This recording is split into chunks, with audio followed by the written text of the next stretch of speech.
PSC Malayalam ചാനലിലേക്ക് എല്ലാവർക്കും സ്വാഗതം. ഇന്ന് നമ്മൾ ചർച്ച ചെയ്യുന്നത് ഡിസംബർ 13 പുറത്തിറങ്ങിയ തൊഴിൽ വാർത്തയിലെ പുതിയ SCERT ചാപ്റ്ററുകളെ ബേസ് ചെയ്തിട്ടുള്ള പോയിന്റുകളാണ് കേട്ടോ. അപ്പോൾ നമുക്ക് പോയിന്റിലേക്ക് കിടക്കാം. പാഠപുസ്തകങ്ങളിലൂടെ ഭക്ഷണം, വസ്ത്രം, പാർപ്പിടം എന്നിങ്ങനെ ജീവിതത്തിൻ്റെ നിലനിൽപ്പിന് ഒഴിച്ചുകൂടാനാവാത്ത ആവശ്യങ്ങളെ എങ്ങനെ വിളിക്കുന്നു? അടിസ്ഥാന ആവശ്യങ്ങൾ.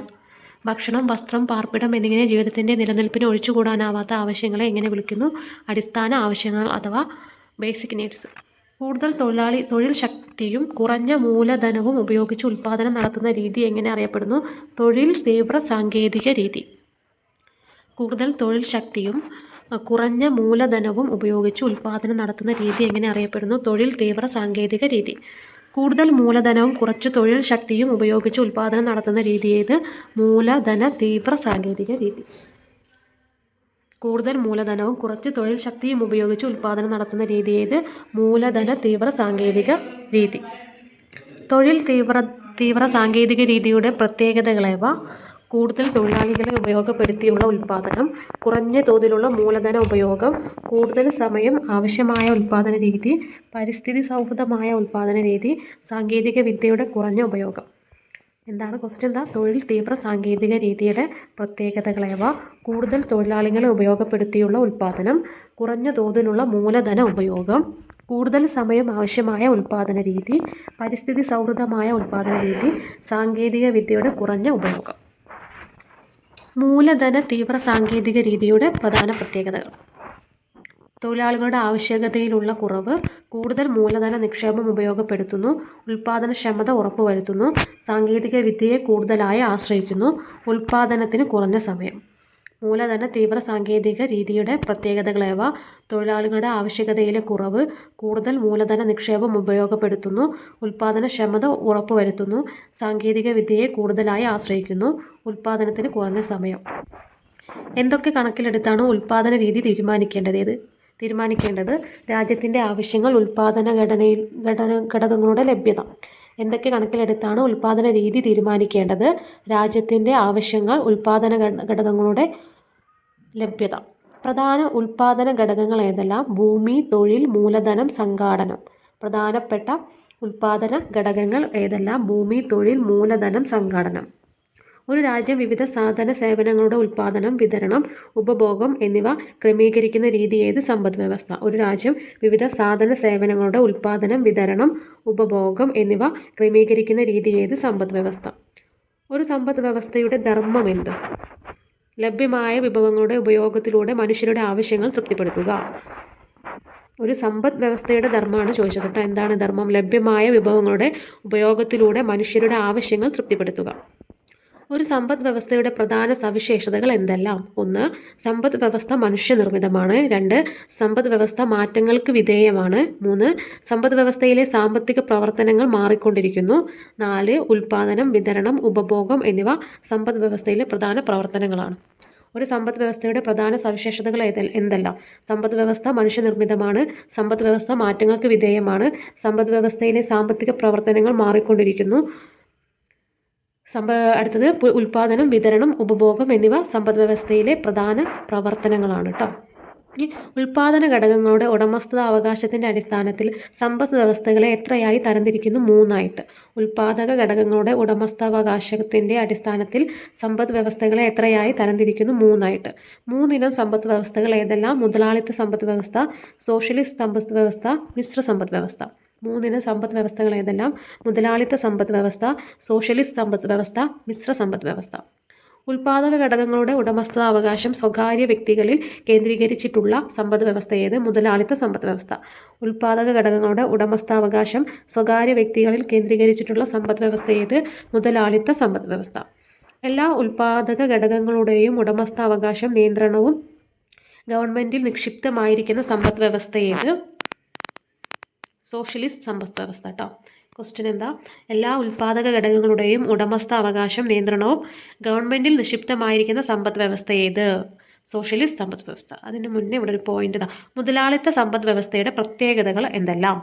എല്ലാ വ്യക്തികൾക്കും സ്വത്ത് കൈവശം വയ്ക്കാനുള്ള അവകാശം. എന്താണ് മുതലാളിത്ത സമ്പദ് വ്യവസ്ഥയുടെ പ്രത്യേകതകളാണ് പറയുന്നത് കേട്ടോ. എല്ലാ വ്യക്തികൾക്കും സ്വത്ത് കൈവശം വയ്ക്കാനുള്ള അവകാശം, പരമാവധി ലാഭം എന്നതാണ് ലക്ഷ്യം. പരമാവധി ലാഭം എന്നതാണ് ലക്ഷ്യം. ഗവൺമെൻറ് ഇടപെടൽ പരിമിതമാണ് കേട്ടോ. ഗവൺമെൻറ്റിൻ്റെ ഇടപെടൽ പരിമിതമായിരിക്കും. സ്വകാര്യ വ്യക്തികൾക്ക് ഏത് വിഭവങ്ങൾ സംഭരിക്കാനും അവ ഉപയോഗിച്ച് ഇഷ്ടമുള്ള സാധനങ്ങളും സേവനങ്ങളും ഉൽപ്പാദിപ്പിക്കാനും സാധിക്കും. എന്താ പറയുന്നത്? സ്വകാര്യ വ്യക്തികൾക്ക് ഏത് വിഭവങ്ങൾ സംഭരിക്കാനും അവ ഉപയോഗിച്ച് ഇഷ്ടമുള്ള സാധനങ്ങളും സേവനങ്ങളും ഉൽപ്പാദിപ്പിക്കാനും സാധിക്കും. ഉപഭോക്താവിന് വിപണിയിൽ പൂർണ്ണ സ്വാതന്ത്ര്യമുണ്ട്. ഉപഭോക്താവിൻ്റെ പരമാധികാരം കേട്ടോ. ഉപഭോക്താവിന് വിപണിയിൽ പൂർണ്ണ സ്വാതന്ത്ര്യമുണ്ട്. ഉപഭോക്താവിൻ്റെ പരമാധികാരം. വ്യവസായ സ്ഥാപനങ്ങൾ തമ്മിലുള്ള മത്സരം നിലനിൽക്കുന്നു. വ്യവസായ സ്ഥാപനങ്ങൾ തമ്മിലുള്ള മത്സരം നിലനിൽക്കുന്നു.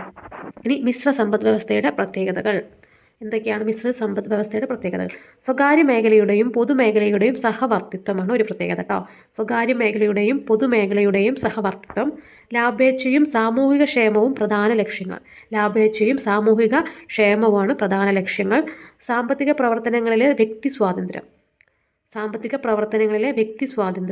ഗവൺമെൻറ് പദ്ധതികൾ തയ്യാറാക്കുന്നതിനുള്ള സാമ്പത്തിക ആസൂത്രണം. ചില മേഖലകളിൽ സാധനങ്ങളുടെ വിലയിൽ ഗവൺമെൻറ് നിയന്ത്രണം.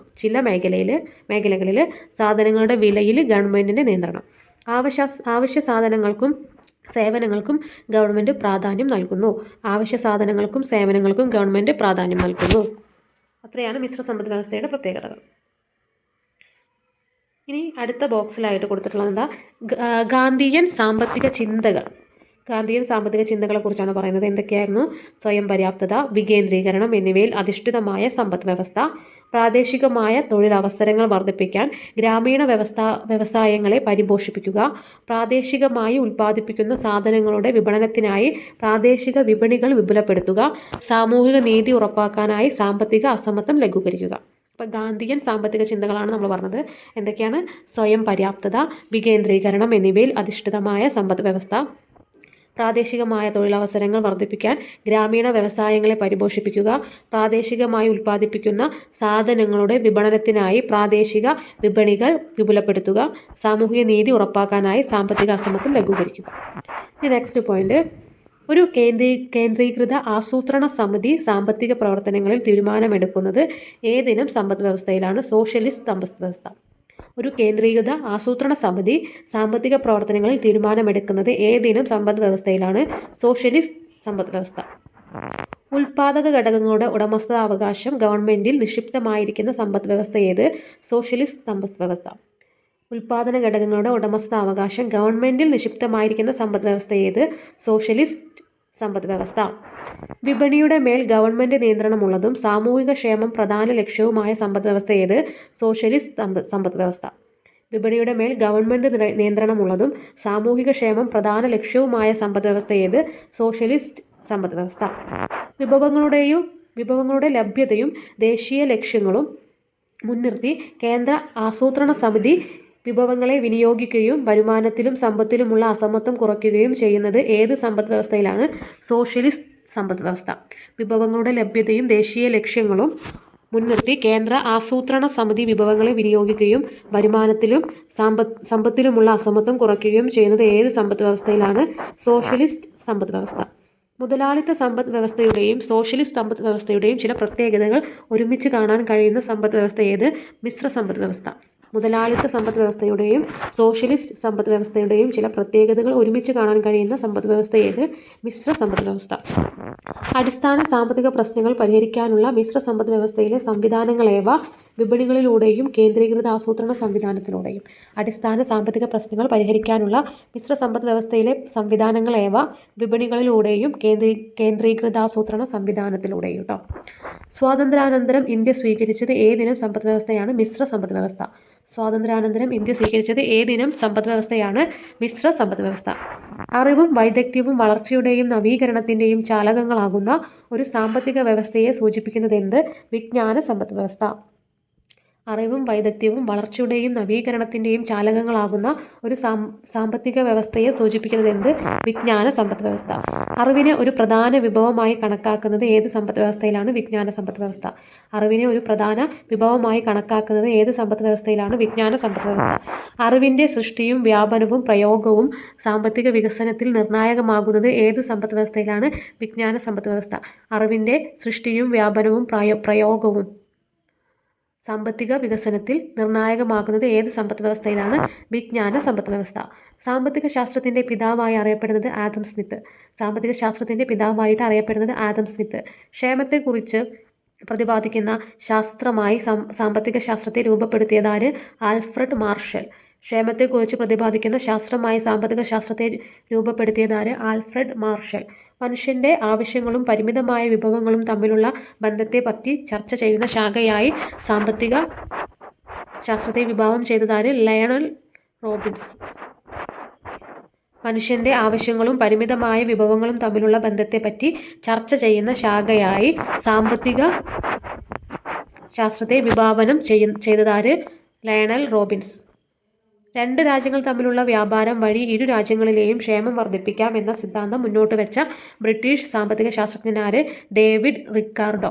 രണ്ട് രാജ്യങ്ങൾ തമ്മിലുള്ള വ്യാപാരം വഴി ഇരു രാജ്യങ്ങളിലെയും ക്ഷേമം വർദ്ധിപ്പിക്കാം എന്ന സിദ്ധാന്തം മുന്നോട്ട് വെച്ച ബ്രിട്ടീഷ് സാമ്പത്തിക ശാസ്ത്രജ്ഞനാര്? David Ricardo. ഭൂമിയുടെ പാട്ടത്തെ സംബന്ധിക്കുന്ന പ്രസിദ്ധമായ പാട്ടസിദ്ധാന്തം ആരുടേതാണ്? David Ricardo. ഭൂമിയുടെ പാട്ടത്തെ സംബന്ധിക്കുന്ന പ്രസിദ്ധമായ പാട്ടസിദ്ധാന്തമാരുടേതാണ്? David Ricardo. മിച്ചമൂല്യ സിദ്ധാന്തം ആവിഷ്കരിച്ച ജർമ്മൻ സാമ്പത്തിക ശാസ്ത്രജ്ഞനും തത്വചിന്തകനുമാര്? കാൾ മാർക്സ് കേട്ടോ. മിച്ചമൂല്യ സിദ്ധാന്തം ആവിഷ്കരിച്ച ജർമ്മൻ സാമ്പത്തിക ശാസ്ത്രജ്ഞനും തത്വചിന്തകനുമാര്? Karl Marx. ഉൽപാദനത്തിൻ്റെ അടിസ്ഥാനം തൊഴിലാളികളുടെ അധ്വാനമാണ്. എന്നാൽ ഇതിൻ്റെ ഒരു ചെറിയ ഭാഗം മാത്രം തൊഴിലാളിക്ക് നൽകി അധിക ഭാഗവും മുതലാളി കൈക്കലാക്കുന്നു. ആരുടെ അഭിപ്രായമാണിത്? Karl Marx. ഉൽപാദനത്തിൻ്റെ അടിസ്ഥാനം തൊഴിലാളികളുടെ അധ്വാനമാണ്. എന്നാൽ ഇതിൻ്റെ ഒരു ചെറിയ ഭാഗം മാത്രം തൊഴിലാളികൾക്ക് നൽകി അധിക ഭാഗവും മുതലാളി കൈക്കലാക്കുന്നു. ആരുടെ അഭിപ്രായം? Karl Marx. സാമ്പത്തിക മേഖലയിൽ ഗവൺമെൻറ്റിൻ്റെ ഇടപെടൽ എന്ന സിദ്ധാന്തത്തിനായി വാദിച്ച സാമ്പത്തിക ശാസ്ത്രജ്ഞനാര്? ജെ.എം. കെയ്ൻസ്. സാമ്പത്തിക മേഖലയിൽ ഗവൺമെൻറ്റിൻ്റെ ഇടപെടൽ എന്ന സിദ്ധാന്തത്തിനായി വാദിച്ച സാമ്പത്തിക ശാസ്ത്രജ്ഞനാര്? ജെ.എം. കെയ്ൻസ്. ഗവൺമെൻറ്റിൻ്റെ ഇടപെടലിലൂടെ സാമ്പത്തിക പ്രശ്നങ്ങൾ ഒരു പരിധിവരെ പരിഹരിക്കാമെന്ന് അഭിപ്രായപ്പെട്ടതാര്? ജെ.എം. കെയ്ൻസ് കേട്ടോ. ഗവൺമെൻറ്റിൻ്റെ ഇടപെടലിലൂടെ സാമ്പത്തിക പ്രശ്നങ്ങൾ ഒരു പരിധിവരെ പരിഹരിക്കാമെന്ന് അഭിപ്രായപ്പെട്ടതാര്? ജെ.എം. കെയ്ൻസ്. സൃഷ്ടിപരമായ നശീകരണം എന്ന ആശയം ആവിഷ്കരിച്ച ചെക്ക് റിപ്പബ്ലിക് വംശജനാര്? ജെ.എ. ഷുംപീറ്റർ. സൃഷ്ടിപരമായ നശീകരണം എന്ന ആശയം ആവിഷ്കരിച്ച ചെക്ക് റിപ്പബ്ലിക് വംശജനാര്? ജെ.എ. ഷുംപീറ്റർ. വ്യവസായങ്ങളും സാങ്കേതിക വിദ്യകളും നൂതന കണ്ടുപിടുത്തങ്ങളാൽ പുത്തൻ അവസരങ്ങളും വളർച്ചയും സൃഷ്ടിക്കുന്നു. എന്നാൽ നിലവിലുള്ള വ്യവസായങ്ങളും സാങ്കേതിക വിദ്യകളും നൂതന കണ്ടുപിടുത്തങ്ങളാൽ തടസ്സപ്പെടുകയോ നശിക്കുകയോ ചെയ്യുന്നുവെന്ന് അഭിപ്രായപ്പെട്ടതാണ് ജെ.എ. ഷുംപീറ്റർ. വ്യവസായങ്ങളും സാങ്കേതിക വിദ്യകളും നൂതന കണ്ടുപിടുത്തങ്ങളാൽ പുത്തൻ അവസരങ്ങളും വളർച്ചയും സൃഷ്ടിക്കുന്നു. എന്നാൽ നിലവിലുള്ള വ്യവസായങ്ങളും സാങ്കേതിക വിദ്യകളും നൂതന കണ്ടുപിടുത്തങ്ങളാൽ തടസ്സപ്പെടുകയോ നശിക്കുകയോ ചെയ്യുന്നുവെന്ന് അഭിപ്രായപ്പെട്ടതാണ് ജെ.എ. ഷുംപീറ്റർ. രാജ്യത്തിൻ്റെ സാമ്പത്തിക വികസനത്തിന് കാര്യക്ഷമമായ നികുതി സമ്പ്രദായം വിഭാവനം ചെയ്ത പ്രാചീന ഇന്ത്യയിലെ സാമ്പത്തിക ശാസ്ത്രജ്ഞനാര്? ചാണക്യൻ. രാജ്യത്തിൻ്റെ സാമ്പത്തിക വികസനത്തിന് കാര്യക്ഷമമായ നികുതി സമ്പ്രദായം വിഭാവനം ചെയ്ത പ്രാചീന ഇന്ത്യയിലെ സാമ്പത്തിക ശാസ്ത്രജ്ഞനാണ് ആര്? ചാണക്യൻ. ചോർച്ച സിദ്ധാന്തത്തിൻ്റെ ഉപജ്ഞാതാവ് ആര്? ദാദാഭായ് നവറോജി. ചോർച്ച സിദ്ധാന്തത്തിൻ്റെ ഉപജ്ഞാതാവ് ആരായിരുന്നു? ദാദാഭായ് നവറോജി. രാഷ്ട്രപിതാവായി ഗാന്ധിജിയുടെ സാമ്പത്തിക ദർശനങ്ങൾ പ്രതിപാദിക്കുന്ന കൃതികളേവ? ഹിന്ദ് സ്വരാജും ഇന്ത്യ ഓഫ് മൈ ഡ്രീംസ്. രാഷ്ട്രപിതാവായ ഗാന്ധിജിയുടെ സാമ്പത്തിക ദർശനങ്ങൾ പ്രതിപാദിക്കുന്ന കൃതികളേവ? Hind Swaraj, India of my dreams. സാമ്പത്തിക ശാസ്ത്രത്തിൽ നോബൽ സമ്മാനം ലഭിച്ച ആദ്യ ഇന്ത്യൻ സാമ്പത്തിക ശാസ്ത്രജ്ഞനാര്? അമർത്യ കുമാർ സെൻ. സാമ്പത്തിക ശാസ്ത്രത്തിൽ നോബൽ സമ്മാനം ലഭിച്ച ആദ്യ ഇന്ത്യൻ സാമ്പത്തിക ശാസ്ത്രജ്ഞനാര്? അമർത്യ കുമാർ സെൻ. അപ്പോൾ ഇത്രയും പോയിന്റുകളാണ് നമ്മൾ സമ്പദ് വ്യവസ്ഥയെക്കുറിച്ച് പുതിയ തൊഴിൽ വാർത്തയിൽ ഉൾപ്പെടുത്തിയിട്ടുള്ളത്. അപ്പോൾ എല്ലാ പോയിന്റുകളും നമ്മൾ ഇന്നത്തെ വീഡിയോയിൽ ചർച്ച ചെയ്തിട്ടുണ്ട്. അപ്പോൾ നിങ്ങൾക്ക് വീഡിയോ ഇഷ്ടപ്പെട്ടാൽ ലൈക്ക് ചെയ്യുക, ഷെയർ ചെയ്യുക, സബ്സ്ക്രൈബ് ചെയ്യുക. മാത്രമല്ല നിങ്ങളുടെ അഭിപ്രായങ്ങളും നിർദ്ദേശങ്ങളും കമൻറ്റിലൂടെ അറിയിക്കുക കേട്ടോ.